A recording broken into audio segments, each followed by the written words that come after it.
नमो श्रीयतिराजाय विवेकानन्दसूरये सच्चित्सुखस्वरूपाय स्वामिने तापहारिणे। পূজনীয় স্বামী অবচোজানন্দজির রচনা স্বামীজির পদপ্রান্তে গ্রন্থ থেকে পাঠ, পৃষ্ঠা সংখ্যা 428। স্বামী শুভানন্দ। রামকৃষ্ণ মিশনের সেবা কার্যের ইতিহাসে স্বয়ং স্বামীজি প্রচারিত এই আবেদনটির নিশ্চিতই একটি বিশেষ মূল্য রহিয়াছে।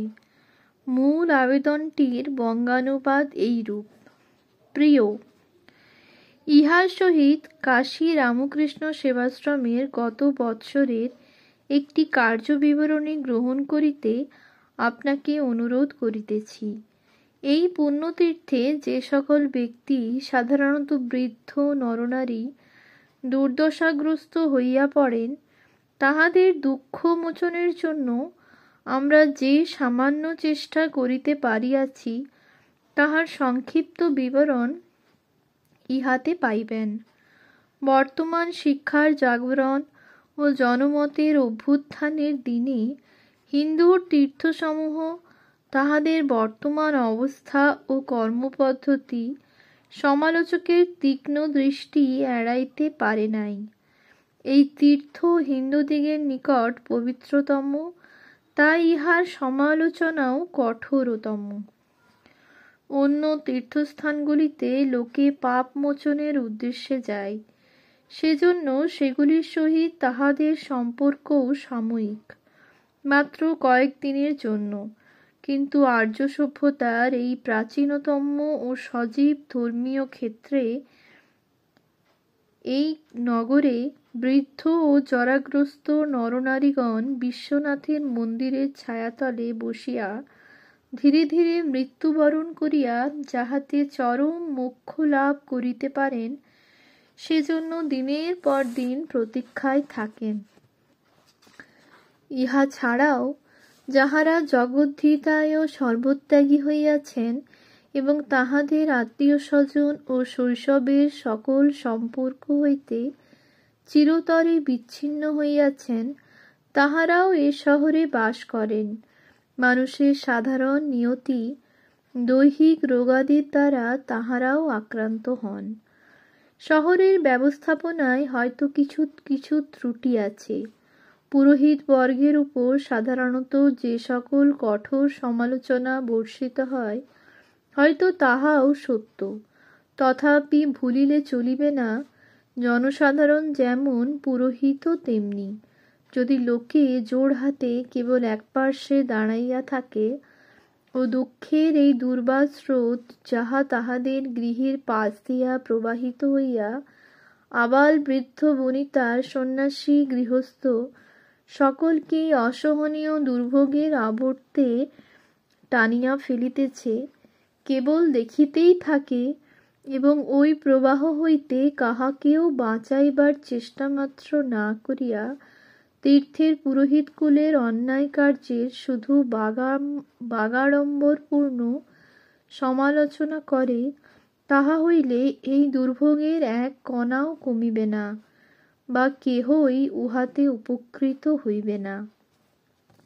প্রশ্ন এই, শিবের এই চিরন্তন স্থান মোক্ষলাভের অনুকূল বলিয়া আমাদের পূর্বপুরুষগণ যেরূপ বিশ্বাস করিতেন, আমরাও কি সেই বিশ্বাস পোষণ করিতে চাই? যদি তাই হয়, তবে মরণার্থী ব্যক্তিগণের বৎসরের পর বৎসর এখানে আসিয়া সংখ্যা বৃদ্ধি করিতে দেখিয়া আমাদের আনন্দ লাভ করাই উচিত। দুঃখীগণের মোক্ষলাভের এই চিরন্তন ঐকান্তিক আগ্রহ দেখিয়া আমাদের শ্রী ভগবানের নামের জয়গান করাই কর্তব্য। যেসব দুঃখার্থ ব্যক্তি এই স্থানে মৃত্যুবরণ করিতে আসে, তাহারা নিজ নিজ জন্মস্থানের প্রাপ্য সমস্ত সাহায্য হইতে স্বেচ্ছায় বিচ্ছিন্ন হইয়াছে। তাহারা যখন রোগাক্রান্ত হয়, তখন তাহাদের যে কি অবস্থা হয় তাহা অনুভব করিবার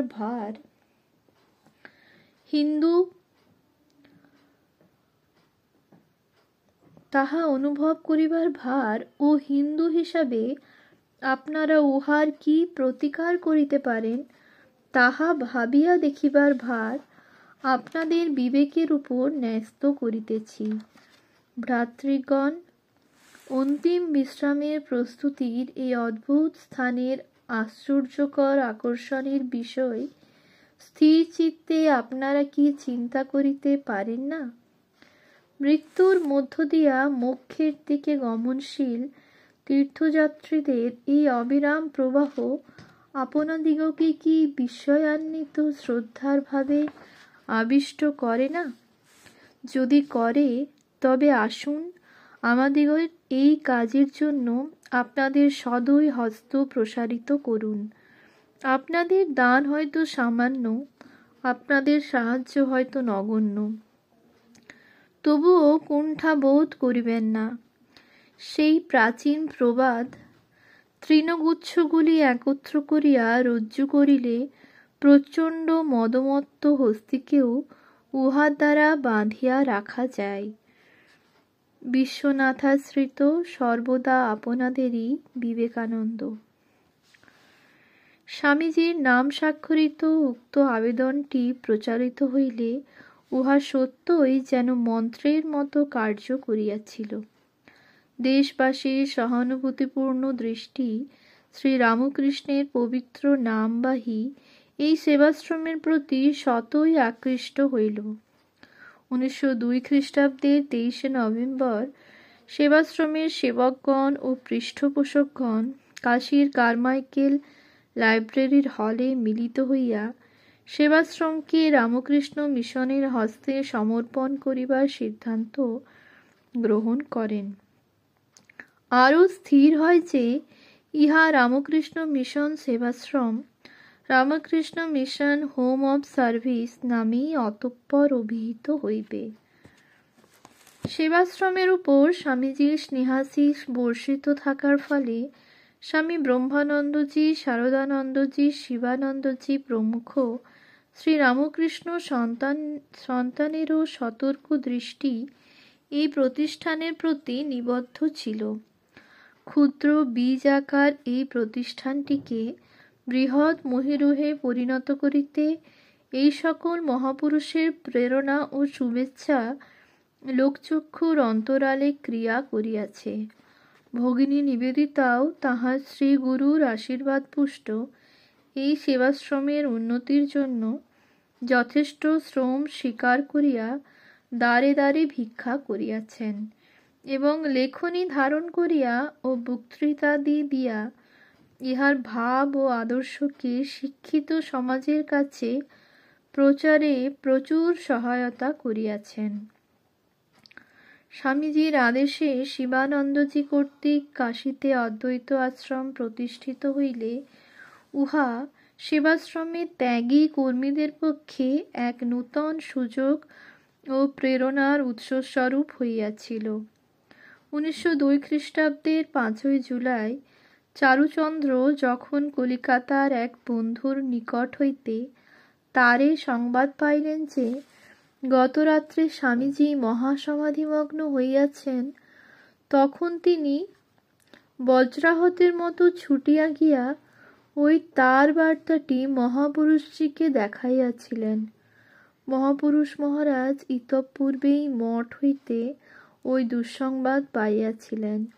সজল চক্ষে চারুচন্দ্র ও উপস্থিত অন্য সেবকদিগকে লক্ষ্য করিয়া তিনি সেদিন বলিয়াছিলেন, স্বামীজি কখনো কখনো বলতেন, কাশীর কাজই আমার শেষ কাজ। দেখো তাঁর কথা কেমন আশ্চর্যভাবে ফলে গেল। কয়েক মাস পূর্বে তিনি তোমাদের অন্তরে সেবা ধর্মের বীজ বপন করে গেলেন। আবার তাঁরই ইচ্ছানুসারে গতকাল 4 জুলাই 1902 স্বামীজির মর্তলীলার অবসান দিবসেই কাশীতে শ্রী রামকৃষ্ণ অদ্বৈত আশ্রম প্রতিষ্ঠিত হয়। অদ্বৈত আশ্রমের প্রতিষ্ঠার দিনেই তিনি মহাসমাধি মগ্ন হলেন। এই ঘোর বিপদ দ্বারা ভারতের কি কল্যাণ সাধিত হবে কে জানে। ঠাকুর ও স্বামীজি যে কর্মপন্থা নির্দেশ করেছেন তাই ভারতের প্রত্যেক নরনারীর কল্যাণকর গন্তব্য পথ। স্বামী শিবানন্দজির উপস্থিতি ও আধ্যাত্মিক প্রভাব সেবাশ্রমের কর্মীগণকে তখন যথেষ্ট শক্তি দিয়াছিল। 1903 খ্রিস্টাব্দে সংঘনায়ক স্বামী ব্রহ্মানন্দজি কনখলের পথে সুবোধানন্দজি সহ যখন কাশী অদ্বৈত আশ্রমে আগমন করেন, তখন তিনি সেবাশ্রমের জন্য স্থায়ী গৃহ নির্মাণের উপযোগিতা সম্পর্কে চারুচন্দ্র প্রমুখ কর্মীকে উৎসাহপূর্ণ উপদেশ দিয়াছিলেন। বস্তুত তখন হইতেই সেবাশ্রমের জন্য উপযুক্ত জমির অনুসন্ধান করা হইতেছিল। আরও স্মরণীয় যে স্বয়ং মহারাজই তখন কাশীর নানা স্থানে ঘুরিয়া জমির খোঁজ লইয়াছিলেন। 1906 খ্রিস্টাব্দ নাগাদ কাশীর লাক্সাপল্লীতে সেবাশ্রম স্থাপনার উপযুক্ত সুবিস্তৃত 5 বিঘা জমি অবশেষে সংগৃহীত হইল। কলিকাতার শ্রী উপেন্দ্রনারায়ণ দেব ও হুগলির শ্রী ভবতারিণী পাল জমি ক্রয়ের জন্য সমগ্র অর্থ প্রদান করিয়াছিলেন। ঘটনাচক্রে স্বামী শারদানন্দজি তখন কাশীতে উপস্থিত থাকায় তাঁহার ও শিবানন্দজির অনুমোদন লইয়া ওই জমি মিশনের নামে ক্রয় করা হয়। পরে 1908 খ্রিস্টাব্দের এপ্রিলে স্বামী ব্রহ্মানন্দজি নূতন জমিতে সেবাশ্রমের প্রকল্পিত গৃহাদির জন্য ভিত্তি স্থাপনা করেন এবং আরও প্রায় 2 বছর পরে 1910 খ্রিস্টাব্দের 16 মে মহারাজই নবনির্মিত গৃহের দ্বার উদ্ঘাটন করেন। স্বামী বিজ্ঞানানন্দজির প্রত্যক্ষ দৃষ্টি ও পরিকল্পনাতেই সেবাশ্রমের নূতন ভবনগুলি নির্মিত হইয়াছিল। সেবাশ্রমের ইতিহাসে ইহা একটি স্মরণীয় দিবস সন্দেহ নাই। চারুচন্দ্রের স্বপ্ন এতদিনে বাস্তবে পরিণতি লাভ করিবার জন্য প্রথম পদক্ষেপ পড়িল। সেবাশ্রমের নূতন গৃহাদিতে সাধারণ রোগীর জন্য 6টি এবং সংক্রামক রোগীর জন্য 3টি, মোট 9টি বিভাগে 46 জন রোগীর থাকিবার ব্যবস্থা করা হইয়াছিল। ইহা ছাড়া বহির্বিভাগে ঔষধ বিতরণের স্থান, ঔষধালয় ও পাঠাগার ইত্যাদির জন্য আয়োজন সম্পূর্ণ হইয়াছিল। দেশের বদান্য ব্যক্তিদের দান ও সাহায্যেই সেবাশ্রমের কর্মীরা চারুচন্দ্রের নেতৃত্বে প্রাণ মন ঢালিয়া নরনারায়ণের সেবায় আত্মনিয়োগ করিয়াছিলেন। লাক্সাপল্লীতে নূতন সেবাশ্রমের কার্য শুরু হইলে বারাণসীর তদানীন্তন শাসক শ্রী গ্যাস্কেল স্থানীয় পৌরসমিতি হইতেও বার্ষিক 120 টাকা করিয়া অর্থসাহায্যের বন্দোবস্ত করিয়া দিয়াছিলেন। সম্ভবত সরকার বা সরকার অনুমোদিত কোনো সংস্থার তরফ হইতে সেবাশ্রমের কার্যের প্রতি কার্যকর সহযোগিতা এইভাবেই প্রথম প্রদর্শিত হইয়াছিল। রামকৃষ্ণ মিশনের বহুবিদিত প্রতিষ্ঠান, বহু ঐতিহ্যের ধারক, বহু পুণ্যস্মৃতির স্মারক বিশিষ্ট সেবানিকেতন কাশী সেবাশ্রমের ইহাই সংক্ষিপ্ত পুরাতন ইতিহাস। 1912 খ্রিস্টাব্দের 8ই নভেম্বর চারুচন্দ্রের তথা সেবাশ্রমের পক্ষে একটি মহাপুণ্য দিন। ওই দিন জগজ্জননী সারদা দেবীর পদধূলিতে সেবাশ্রম তীর্থে পরিণত হইয়াছে। মা সেবাশ্রম পরিদর্শন করিয়া চারুচন্দ্রের নিকট তাহার আশীর্বাদ স্বরূপ একখানি 10 টাকার নোট প্রেরণ করিয়াছিলেন আর বলিয়াছিলেন, এই জায়গা আমার এত ভালো লাগছে যে এইখানেই স্থায়ীভাবে থাকতে ইচ্ছা হচ্ছে। শ্রী শ্রী মার নিজ মুখের কথা ব্যর্থ হইবার নহে। স্থূলত না হইলেও সেবাশ্রমে জগন্মাতা অন্নপূর্ণার সেবামূর্তি নিত্য বিরাজিতা, ইহাতে সংশয়ের অবকাশ নাই। জগন্মাতার আশীষরূপে সেই 10 টাকার নোটখানি অদ্যাবধি সেবাশ্রমে সযত্নে রক্ষিত আছে। ওম শান্তি শান্তি শান্তি। হরি ওম।